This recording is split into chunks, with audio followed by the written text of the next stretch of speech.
Popular singer Zubin Garg के अचानक निधन से हर कोई हैरान है। असम समेत पूरा देश उन्हें श्रद्धांजलि दे रहा है। जुबिन 52 साल के थे। वे सिंगापुर में होने वाले नॉर्थ स्टेट फेस्टिवल में परफॉर्मेंस देने वाले थे। सिंगापुर में स्कूबा डाइविंग करने गए थे। रिपोर्ट्स के मुताबिक उन्होंने लाइफ जैकेट नहीं पहना था।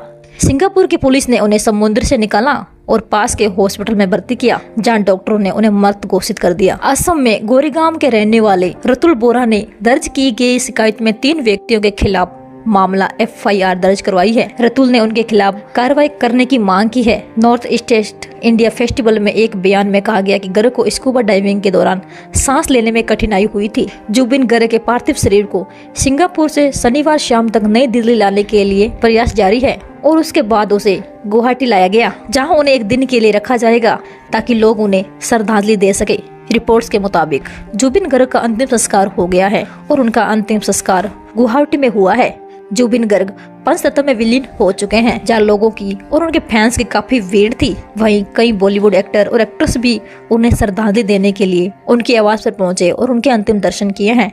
आप भी कमेंट बॉक्स में ओम शांति RIP जरूर लिखें ताकि उनकी आत्मा को शांति मिल सके। और नई अपडेट के लिए हमारे चैनल बॉलीवुड मुस्कान को भी सब्सक्राइब करें।